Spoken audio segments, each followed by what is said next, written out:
Time and again it is explained to you that Jesus' soul came from the world of light to earth in order to embody itself in the man Jesus for the sake of a mission which required a pure soul, for God himself wanted to take abode in this soul, and he was only able to do that in a pure soul without sin.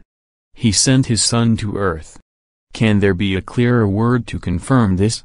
It was a non-fallen soul, as opposed to the human souls which have to take the long process of development through the creations and start their human embodiment in a very imperfect state. But that does not rule out that Jesus' soul had to struggle and fight incredibly hard against everything unspiritual which besieged it from outside. For his body was immature matter and, due to the adversary's influence, the soul was badly besieged by these unredeemed substances.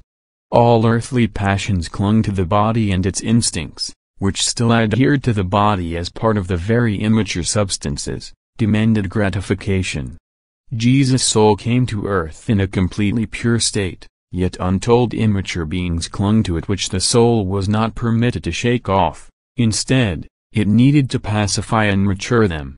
Jesus, the man, was also inundated by external immature substances. His environment so affected his soul that it had to endure the same inner battles a fallen soul has to endure, and therefore it is untrue that because of his perfect soul it had been easier for the man Jesus to accomplish this act of salvation. On the contrary, because it was pure and without sin, his soul suffered far more in the immature environment. His pure soul reacted exceedingly sensitively towards sin, towards everything that due to the adversary's influence inundated him on part of his fellow human beings.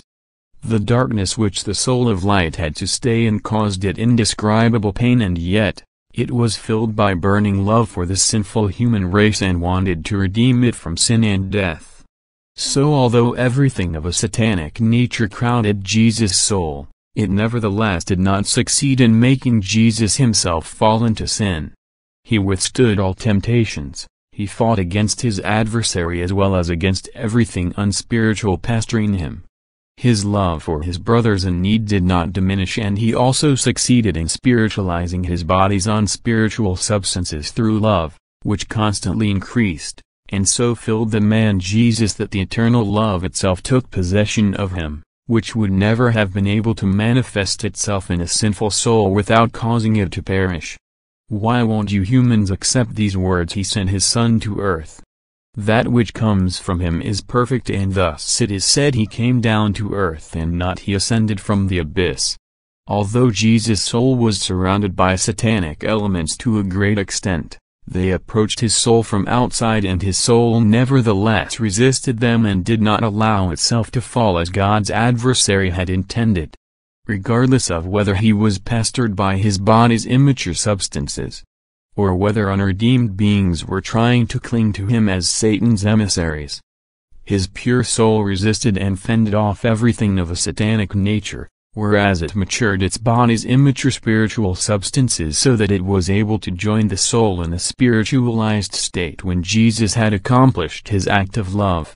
As soon the soul entered the realm of darkness, it was subjected to satanic forces, yet it did not succumb to them. It resisted them instead because it was full of love, and this love provided it with the strength to persevere until the end.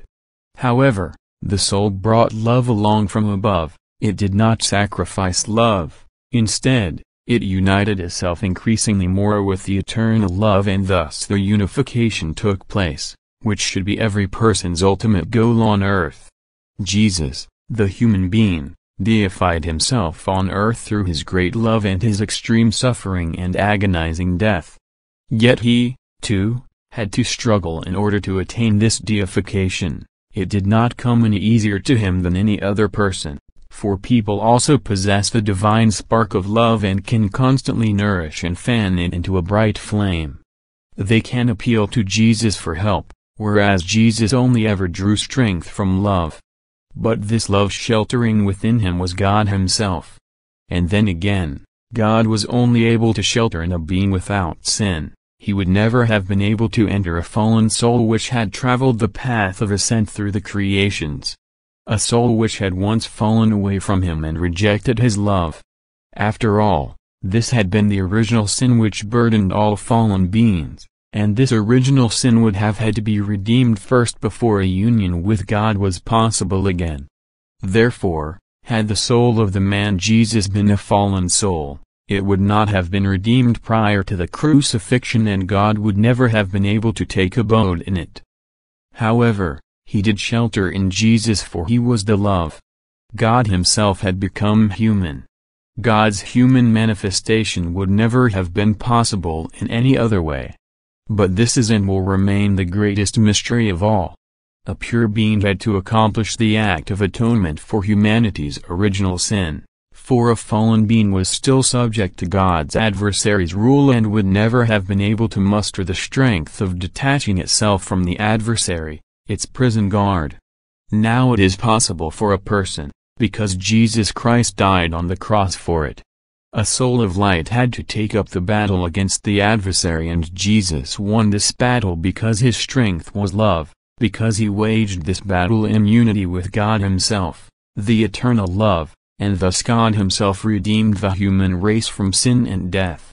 You humans need to be given the relevant information, for mistaken opinions will also lead to mistaken conclusions.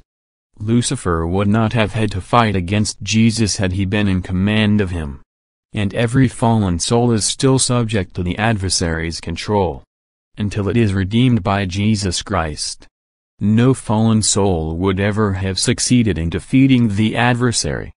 The act of salvation had not been accomplished as yet, therefore Jesus' battle would have been unsuccessful, for a fallen being which had once resisted God's strength of love had indeed received a tiny spark of love from God, but it would never have fanned it into a bright flame because the adversary would have stopped it and because the being itself was too weak. You humans should understand that you lose yourselves in wrong thoughts if you don't let go of this opinion that Jesus' soul is Satan's share, thus once a fallen away spiritual being. With this point of view you would only make the problem of God's human manifestation even more incomprehensible and questionable.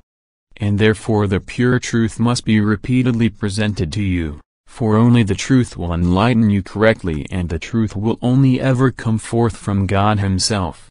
Amen.